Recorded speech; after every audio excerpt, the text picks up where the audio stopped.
코로나19가 지역 감염으로 확산되면서 우리 마음에 적지 않은 염려와 또 두려움이 있는 것도 사실입니다. 좋아하는 사람들과 모이는 것도 조차 쉽지 않고 마음 편히 어디 다닐 수도 없고 무슨 물건을 만지거나 문고리를 잡아도 마치 바이러스가 내 손에 묻은 것처럼 마음이 끄름직한 것도 사실입니다. 뉴스를 보아도 정치나 경제, 우리 주변 모든 환경들이 우리 마음을 우울한 그림자로 드리우게 만드는 것도 사실입니다. 우리가 이토록 사모하여 드리는 주일 예배조차 이런 조치들을 취해야 하고 여러 제약들을 받아야 하는 것, 우리 마음 아프고 불편한 것도 사실입니다. 그러나 사랑하는 여러분, 잠시 우리의 현실에서 눈을 돌려 살아온 날들을 뒤돌아보면 정말 우리에게 뛸 듯이 기뻐했을 만한 순간들이 있지 않았습니까? 지금은 기억조차 희미해져서 그런 날이 있었나 싶을지 모르겠지만 사실 우리가 어린아이 시절에는 정말 많이 웃었고 기뻐했고 모든 것이 신기했고 새로웠습니다. 우리 마음에 굳은 살이 박혀 감성이 메마르게 되었고 현실의 무게에 짓눌려 기쁨의 샘물이 점점 고갈되고 있는 것뿐이지요. 이렇게 물어봅시다. 지금까지 여러분 살아오시는 동안 정말 기뻤던 순간들은 어떤 때였습니까? 아마도 사랑하는 사람을 만나 교제를 시작하고 결혼하게 되었을 때 그 두근거리는 기쁨이 우리에게 크게 있었겠죠. 첫 아기를 안았을 때 가슴 벅차고 황홀한 기쁨이 있었을 겁니다. 힘겹게 공부해서 치른 시험에서 대학이나 직장에 합격했을 때 그때 기쁨도 결코 적지 않을 것입니다. 어떤 일로 긴장하고 염려하고 두려워하다 그 일이 순식간에 엉뚱한 일들로 다 해결되었을 때 그때 기쁨에 휩싸인 적이 있었을 겁니다. 우리는 우리 마음속에 기쁨의 샘이 있습니다. 그런데 그 샘이 환경을 따라 자꾸만 고갈되는 것이 문제입니다. 오늘 영원한 즐거움, 그 생명의 기쁨을 우리에게 허락한 그 샘을 찾아 함께 떠나보십시다. 오늘 우리가 읽은 본문에는 이스라엘 최고의 왕 다윗이 최상의 기쁨을 누렸던 한순간을 기록하고 있습니다. 이전에도 물론 다윗의 삶에는 기쁨이 충만했던 순간들이 있었죠. 목동이었던 다윗이 골리앗을 물맷돌 하나로 물리치고 그의 시신 위에 올라섰을 때 그때의 감격과 기쁨 이루 말할 수 없었을 겁니다. 그리고 이스라엘 백성들 그 진영에서 폭발적인 환호와 승리의 함성이 울려 퍼졌을 때 그 기쁨, 그 벅찬 감동 뭘로 다 설명할 수 있겠습니까? 아말렉 족속에게 사랑하는 가족과 모든 재산이 다 약탈되어 좌절당하다가 하나님의 약속을 믿고 추격해서 가족과 모든 재산을 다 되찾아왔을 때 그 안도감 넘치던 기쁨의 부솔신의 그 기쁨도 엄청났을 것입니다. 이후에 유대의 군대 장관이 되고 이스라엘 전토의 왕으로 추대되고 그가 치른 수많은 전쟁 가운데서 승리를 이룰 때마다 다윗의 마음속에 큰 기쁨이 있었을 겁니다. 그런데 이 모든 기뻐할 만한 일들보다 오늘 본문에 더욱더 다윗을 최상의 기쁨으로 이끌은 한 사건이 있었다는 겁니다. 먼저 11절 12절 말씀을 같이 읽어보겠습니다. 시작. 여호와의 궤는 석 달 동안 가드 사람 오벳 에돔의 집에 머물러 있었는데 그동안 여호와께서 오벳 에돔과 그의 온 집안에 복을 주셨습니다. 그때 다윗 왕은 여호와께서 하나님의 궤로 인해 오벳 에돔의 집안과 그가 가진 모든 것에 복을 주셨다 하는 말을 듣게 됐습니다. 그러자 다윗이 기뻐하면서 내려가 오벳 에돔의 집에서 하나님의 궤를 모셔다가 다윗성에 두었습니다. 아멘. 하나님을 사랑했던 다윗은 여호와의 궤, 곧 언약궤, 법궤라고 부르는 이 언약궤에 대한 열망이 특별했습니다. 아마 제가 서 있는 이 강단 정도 크기 남짓한 크지 않는 시띠나무의 작은 상자였지만 그것은 하나님의 그 임재를 상징하는 특별한 표식이었습니다. 그 안에는 십계명 돌판이 있었고 만나의 항아리와 아론의 쌍난 지팡이가 들어있었습니다. 언약궤를 덮는 이 황금판은 대제사장이 1년 1차 들어가서 자신과 이스라엘 백성들의 죄를 속죄하던 시은좌, 속죄소가 그곳에 있었습니다. 이스라엘 백성들은 그 언약궤가 앞서 행하셨고 그 뒤를 따라가던, 그래서 이스라엘 백성들을 이끌어낸 그 놀라운 은혜와 계시가 바로 이 언약궤에 있었습니다.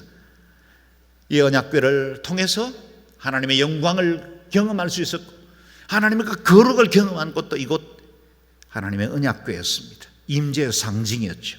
지극히 살아계던 다윗은 이 언약궤를 가까이 모시고 싶은 마음이 간절했던 것입니다. 그래서 오늘 본문 앞 1절에서 10절에는 다윗이 이미 한 차례 하나님의 언약궤를 자신의 성으로 모시고 싶어서 시도했던 이야기를 기록하고 있습니다. 당시 언약궤는 기럇 여아림이라고 부르는, 오늘 본문에는 바알레 유다라고 부르는 이름이 바꿔진 도시, 그곳에 머물러 있었습니다. 이전에 제사장 엘리 시대에 언약궤는 블레셋과의 전투가 벌어지던 전쟁터에 나아갔다가 어이없게도 블레셋에게 대패하고 언약궤도 빼앗겨 블레셋의 진영으로 억류되어 버렸습니다. 블레셋 신전의 전리품 하나로 놓여 있을 때 이방의 신전에 있었던 그 언약궤는 스스로 하나님의 자존과 그 능력을 증가하면서 다곤의 신들이 목이 꺾어지고 팔다리가 부러지면서 그 앞에 꼬꾸라지는 역사들이 있었고, 언약궤가 머무는 블레셋의 도시들마다 큰 재앙과 전염병, 오늘과 같은 이런 바이러스로 인한 큰 고통들이 주어지게 되었다는 겁니다. 하나님 스스로 그분의 자존하심을 증거하고 있었습니다. 결국 언약궤는 블레셋 땅에서 마치 추방되듯이 베세메스의 암소에 이끌려서 오늘 본문에 나오는 기럇 이아림 바알레 유다의 그 언약궤가 옮겨지게 되었습니다. 그러나 그 어느 누구도 그 언약궤를 예루살렘으로 모셔오려고 하지 않았고, 사람들의 기억 속에서 사라진 채 70년의 시간이 흘러버렸습니다. 첫 번째 왕이었던 사울은 40년간 재위했지만 언약궤를 되찾아서 자기의 곁에 두고 싶은 열망이 없었습니다. 하나님을 사랑하는 마음이 부족했고, 자신의 왕권을 지키기 위해서 정적 다윗을 추적하는 일에 골몰했기 때문에 하나님에 대한 경외나 사랑함이 부족했던 겁니다. 이후 하나님을 사랑하는 마음이 특별했던 다윗이 왕위에 오르자 다윗은 자신이 수도로 정한 예루살렘에 언약궤를 모셔오고 싶어 했습니다. 하나님의 임재, 그 영광과 거룩이 임하던 그 법궤 곁에 머물고 싶었던 겁니다. 그리고 자신이 수도로 정했던 그 예루살렘이 온 이스라엘 백성의 예배 중심지로 세워지기를 원했습니다. 그래서 다윗은 드디어 이스라엘 각 지역에서 뽑은 정예 부대 3만 명과 함께 바알레 유다로 내려갔고, 특별히 제작한 새 수레에 법궤를 싣고 예루살렘을 향해 옵니다. 그 행렬은 참으로 장엄했을 겁니다. 어마어마한 악기들, 그리고 수많은 행렬들이 찬양하면서 그 행렬 앞뒤로 이끌어가고 있었습니다. 비파와 수금과 소고와 심벌제를 연주하고 이동하는 선두에 다윗이 직접 행렬을 이끌고 있습니다. 그런데 뜻밖의 사고가 일어납니다. 무슨 이유인지 알지 못하지만 나곤의 타작마당 부근에 이르렀을 때 소들이 날뛰기 시작했고, 수레가 심히 흔들리자 그것을 호위하던 웃사가 그 법궤가 떨어질 것을 염려해서 법궤를 손으로 잡습니다. 그러나 그것으로 인해서 웃사는 그 자리에서 즉사하게 됩니다. 3만 명의 정예부대, 그리고 수많은 백성들, 제사장과 레위인들은 큰 혼란에 빠지게 되었습니다. 무엇보다 다윗의 마음에 혼돈이 임했습니다. 도대체 어디에서 무엇이 잘못되었는지 이해할 수 없었습니다. 좋은 의도였습니다. 사모하는 마음이었습니다. 하나님 더욱더 경외하는 마음으로 시작한 일이었습니다. 그런데 이 일이 재앙으로 인해 쓸쓸한 마음으로 끝나게 되었다는 겁니다. 행렬들은 흩어졌습니다. 이때의 다윗의 마음들이 잘 나타나 있는 본문이 오늘 본문 바로 앞에 9절에서 10절인데요. 같이 읽어봐도 좋겠습니다. 시작. 다윗은 그날 여호와를 두려워해 말했습니다. 내가 어떻게 여호와의 궤를 모셔올 수 있겠는가? 그는 여호와의 궤를 자기가 있는 다윗성으로 모셔오려 하지 않았습니다. 그것을 가드 사람 오벳 에돔의 집에 모셔드리게 했습니다. 다윗의 마음속에 두려움이 엄습했습니다. 그리고 어느 누구도 이 법궤 가까이 하려고 하지 않았습니다. 자칫 언약궤를 옮기다가 웃사처럼 죽임을 당할 수 있는데 두려워하는 것은 너무나 당연했겠죠. 할 수 없이 블레셋 사람이었던 가드 사람 오벳 에돔, 가드는 블레셋 5대 성읍 중에 하나였습니다. 가드 사람 오벳 에돔의 집에 모셔드리게 했습니다. 그리고 다시 3개월이 흘렀습니다. 그 시간 동안 다윗은 무엇이 잘못되었는지 깨닫기 시작했습니다. 단순한 열정과 사모하는 마음만으로는 하나님을 온전히 섬길 수 없다는 사실을 깨닫게 된 겁니다. 민수기 4장 말씀에 의하면 언약궤는 그 누구도 손을 댈 수 없었습니다. 오로지 레위인 중에 고핫 자손만이 법궤를 거룩한 휘장으로 덮고 난 이후에 고리에 채를 꿰어 어깨에 메고 이동할 수 있는 게 율법이었습니다. 하나님이 정한 법이었습니다. 마땅히 온 마음으로 하나님을 사랑해야 하지만 하나님을 바로 알지 못했기 때문에 재앙으로 이 좋은 의도가 꺾이게 된 것입니다. 다윗은 하나님의 말씀을 주의 깊게 살피지 않고 새 수레를 만들어서 법궤를 모실 때 행할 수 있는 최선을 다해 엄청난 군중과 함께 하나님을 모셔오면 될 줄 알았습니다. 인간적인 방법은 좋았지만 그러나 그것은 하나님의 뜻은 아니었습니다.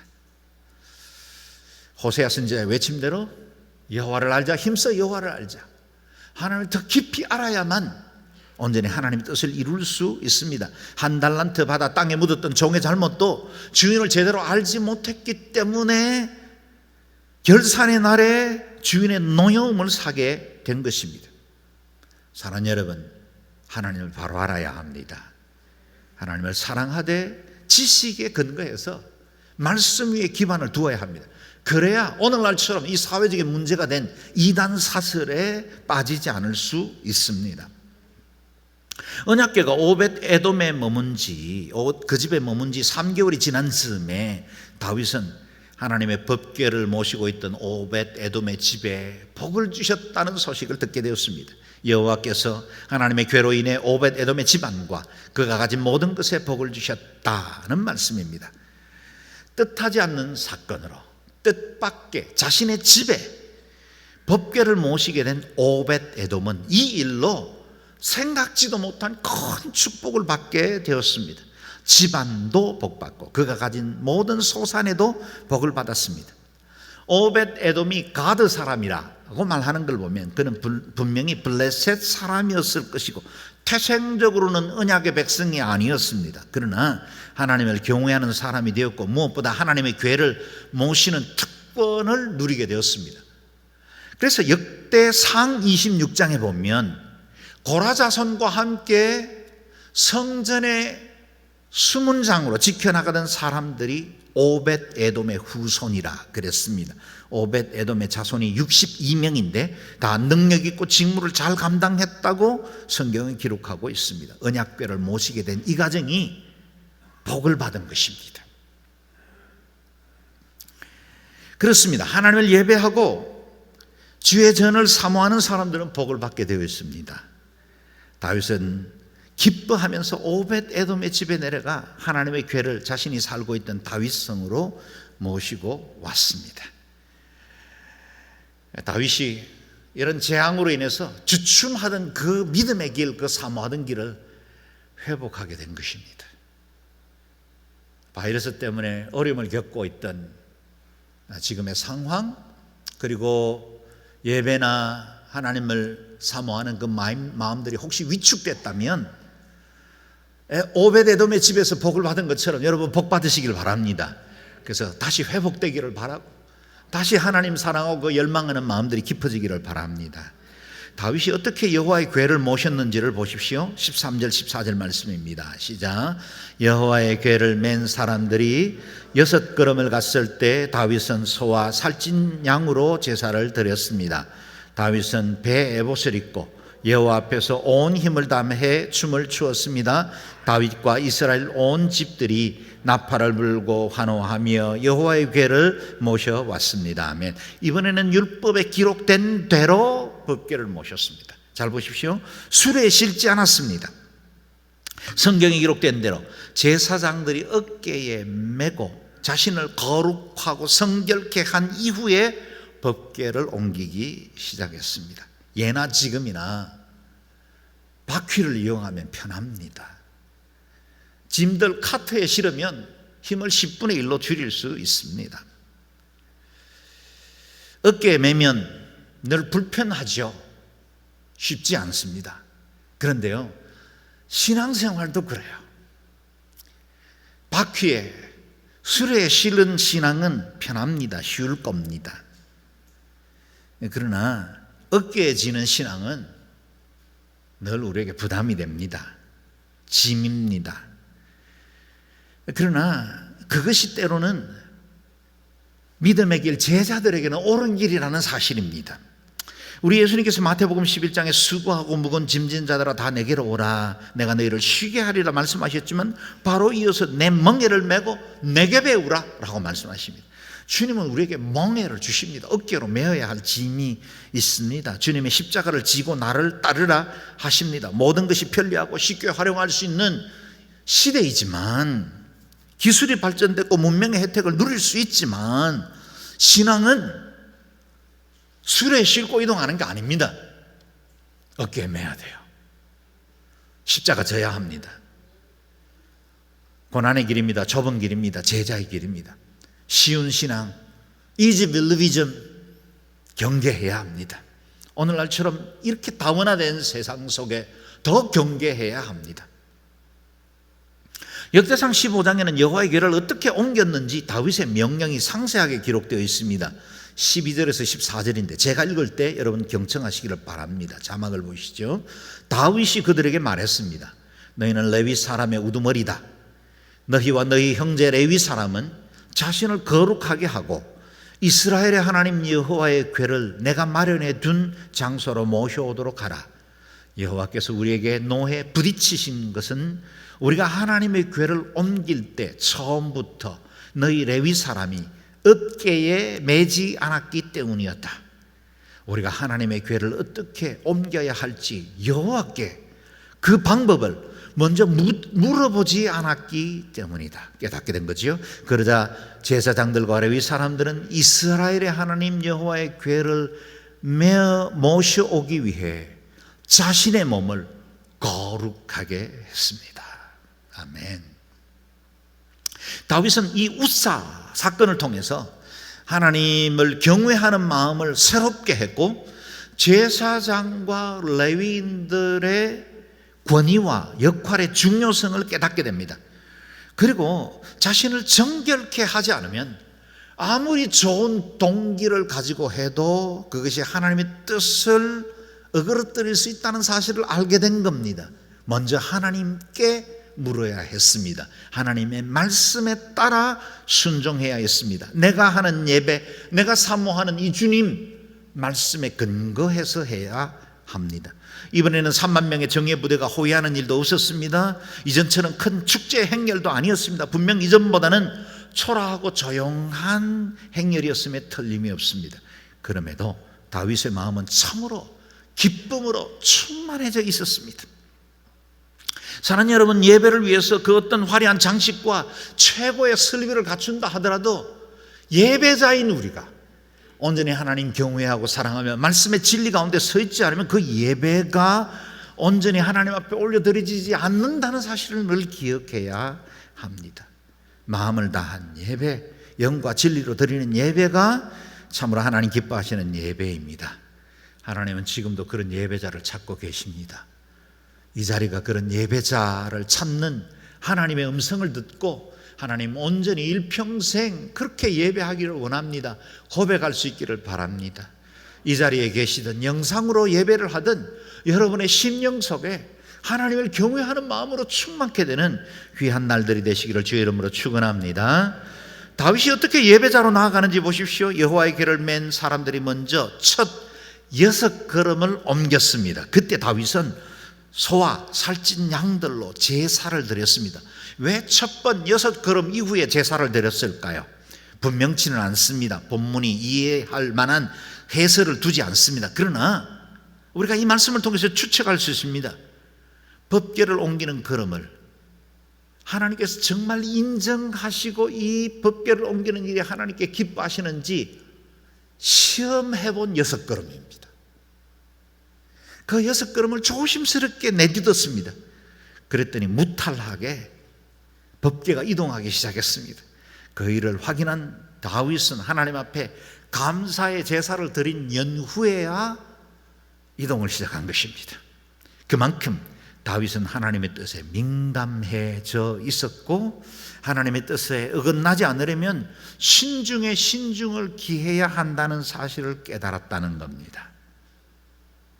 다윗은 하나님께 합당한 예배를 드리려고 온 마음을 다하였습니다. 이제 본격적인 이동이 시작되자 다윗은 기쁨이 충만해졌습니다. 그의 기쁨은 어느새 춤사위로 바뀌게 되었습니다. 다윗은 배에 옷을 입고 여호와 앞에서 온 힘을 다해 춤을 추었습니다. 다윗이 온 힘을 다해 춤을 추었다고 하십니다. 아마 땀으로 범벅이 되었을걸요.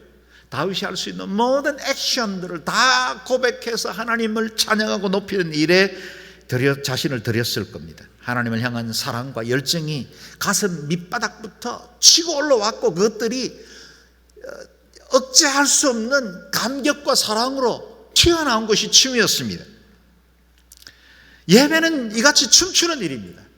하나님을 경외할 때 우리의 온 마음의 기쁨과 감격이 주님 앞에 온전히 올려드려지는 사건, 그게 예배입니다. 아마 당시에도 이 일이 생소하지는 않았을 겁니다. 당시 중근동 사람들은 절기나 국경일 경사스러운 일을 맞았을 때 춤추며 노래하고 악기를 연주하는 일이 자연스러웠습니다.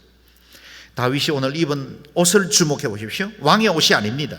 평소에 치렀던 수많은 전투에서 입은 그 멋진 갑옷이 아니었습니다.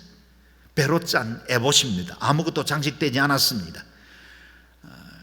엉덩이까지 내려오는 소매 없는 튜닉 원피스라 그렇게 생각하시면 상상이 될 겁니다. 에봇은 제사장이 제사를 집전할 때 입는 것이었지만 예배에 참여하던 왕이 구별돼서 입었던 거룩한 예복이었습니다.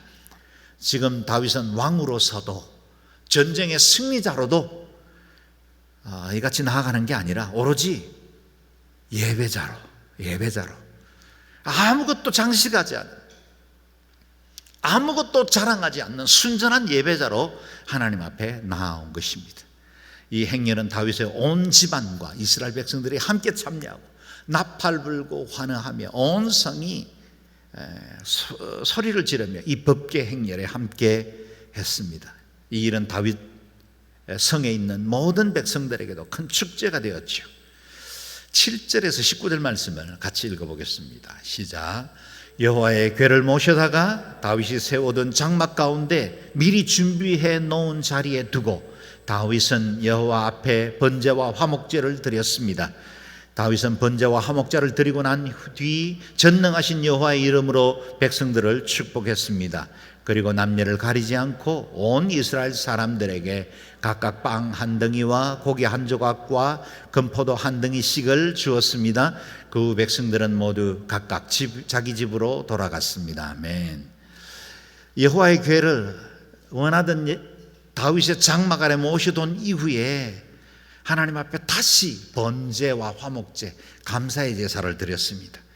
그리고 이 제사 이후에 왕은 백성들에게 함께 축복의 기도문을 드렸습니다.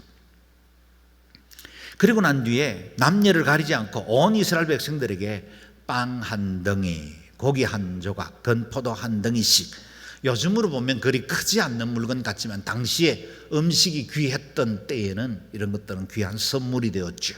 다시 말해 백성들과 함께 제사하고 백성들과 함께 이 기쁨을 나누었습니다. 하나님 은혜 아래서 누리는 온전한 기쁨은 언제나 공동체적인 기쁨입니다. 홀로 누리는 기쁨이 아니라 공동체가 함께 누리는 기쁨입니다. 그런데 우리는 좀 뜻밖의 이 기록을 읽게 됩니다. 다윗이 여호와의 궤를 모셔다 둔 곳은 회막이라 부르는 성막이 아니라 다윗이 새로 지은 장막, 다윗의 장막 아래 두었다는 겁니다. 지난 주일에도 잠깐 나누었지만 당시 성막은 기브온에 머물러 있었습니다. 아직 종교적 중심지가 분명치 않았던 시대였기 때문에 법궤는 이방 땅에, 성막은 기브온에 있는 모호한 때였어요. 그 성막을 예루살렘 성으로 옮길 수도 있었고 법궤를 기브온으로 가져다 갈 수도 있었습니다. 그런데 당시에 전통적이고 형식적으로 종교의 중심지로 있었던 기브온의 예배는 그대로 둡니다. 대신 법궤, 하나님의 임재의 상징이었던 그 언약궤는 자신이 만든 그 다윗의 장막 아래에 두고 늘 자기 곁에 하나님의 임재가 머물게 한 것입니다.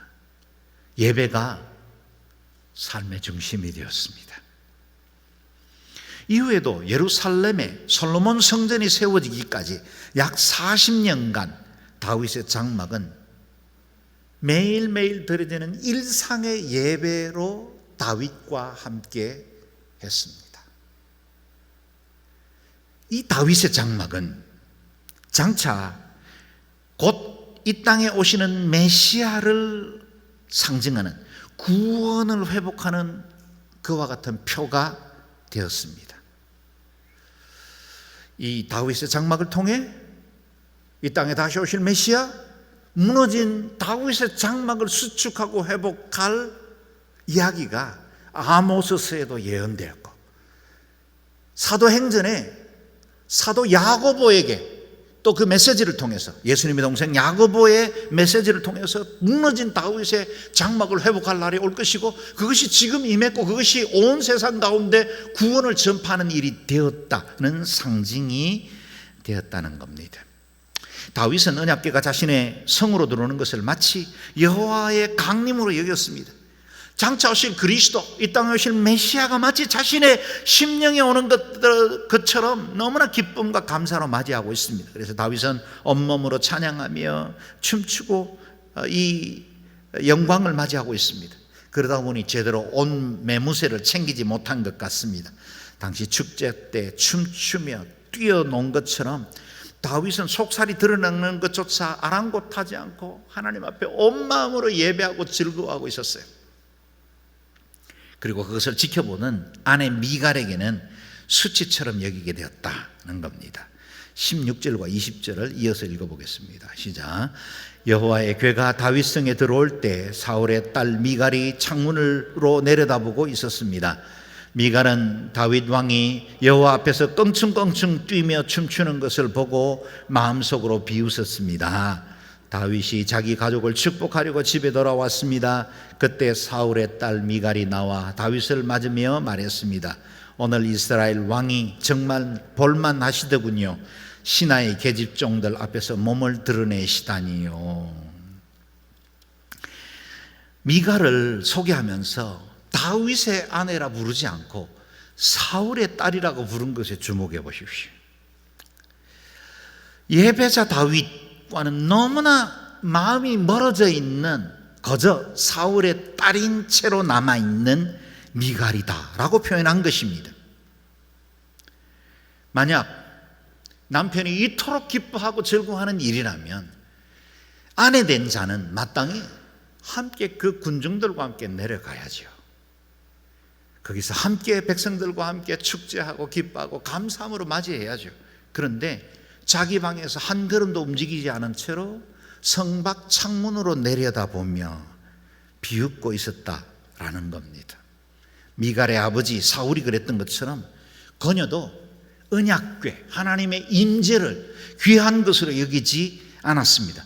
작은 나무 상자 하나가 들어오는 것 때문에 왕이 체면도 없이 춤을 추고 자신의 속살까지 드러내 보이는 것을 비웃고 있는 겁니다. 사랑하는 여러분, 세상이 우리가 드리는 이 예배에 대해서 이해할 수 있겠습니까?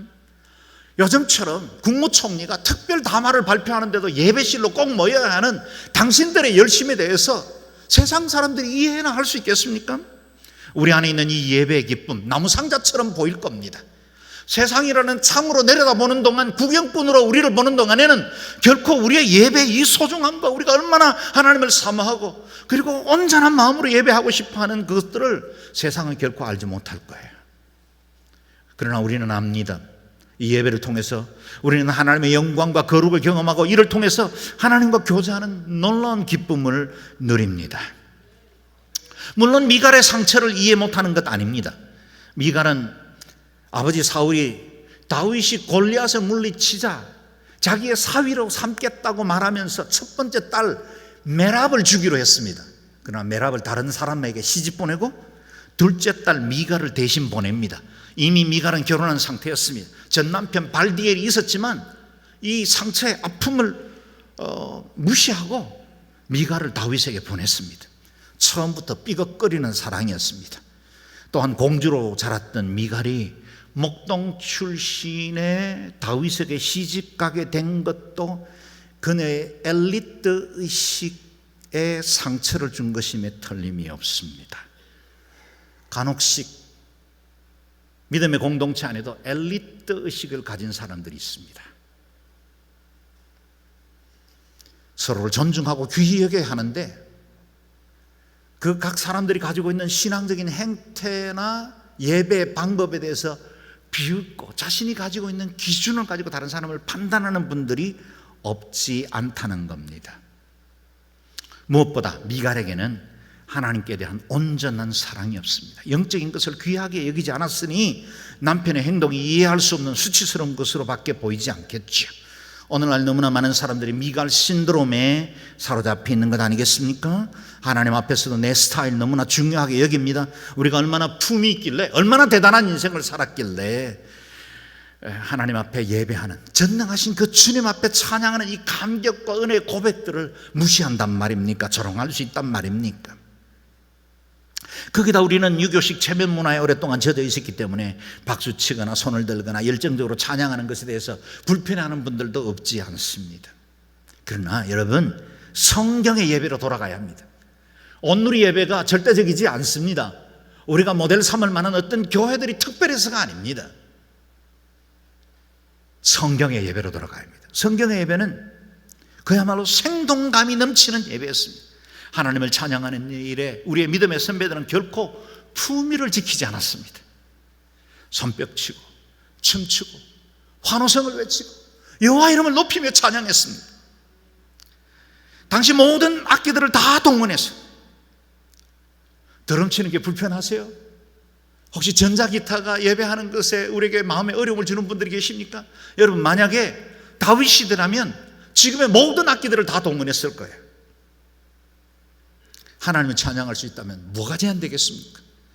과거에 한때 선술집에서 사람들의 흥이나 맞추던 그 피아노가 지금은 우리의 예배의 가장 중요한 악기가 되어 있잖아요. 악기가 중요하지 않아요. 리듬이 중요하지 않아요. 참으로 하나님 앞에 예배하느냐가 중요합니다. 신령과 진리가 우리 가운데 있느냐가 중요한 것입니다. 적어도 우리가 지키고 싶어하는 경건의 모습과는 달랐음에 틀림이 없습니다. 내가 지키고 싶은 것 따르지 말고 내 문화의 틀을 깨고 하나님 앞에 온전한 예배자로 다윗처럼 춤추며 하나님 앞에 예배하는 자로 설 수 있기를 바랍니다. 최상의 것, 나의 모든 것을 다 드려서라도 하나님을 높이는 자로 설 수 있기를 바랍니다. 다윗이 미갈에게 고백했던 이 선은, 그게 저와 여러분의 선언이 되기를 바랍니다. 21절 22절 같이 읽겠습니다. 시작. 다윗이 미갈에게 말했습니다. 나는 하나님 앞에서 그렇게 춤춘 것이요, 그분이 당신 아버지와 당신 집안 대신 나를 선택해 여호와의 백성 이스라엘의 통치자로 세우셨으니 나는 언제든 여호와 앞에서 기뻐 뛸 것이요, 내가 이것보다 더욱 채통이 없이 행동해 스스로 낮아져도 당신이 말한 그 계집종들은 나를 우러러 볼 것이요. 아멘. 다윗의 춤은 하나님 앞에서 드린 것입니다. 하나님 앞에서 드린 것입니다. 사람들의 눈을 의식하고 내 체면, 내 이미지, 그것 중요하게 여기지 않고 하나님 한 분 경외하고 주님 앞에 높일 수 있는 예배가 있다면 모든 것을 다 드려서라도 예배하고 싶은 열망이 있었다는 겁니다. 사랑하는 여러분, 다윗의 고백을 따라 저를 따라 한번 말씀해 보시겠습니까? 나는 언제든 여호와 앞에서 기뻐 뛸 것이요. 아멘. 한 번 더 고백할까요? 시작. 나는 언제든 여호와 앞에서 기뻐 뛸 것이요. 아멘.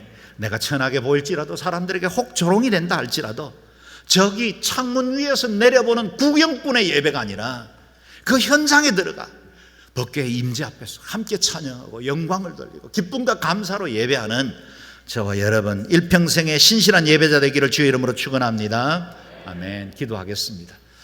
시간에 함께 기도할 때 우리가 통성으로 기도합니다. 하나님, 온전한 예배자로 살게 도와주십시오. 주님의 기쁨이 되기를 원합니다. 예배하는 것이 우리의 온전한 기쁨이 되기를 원합니다.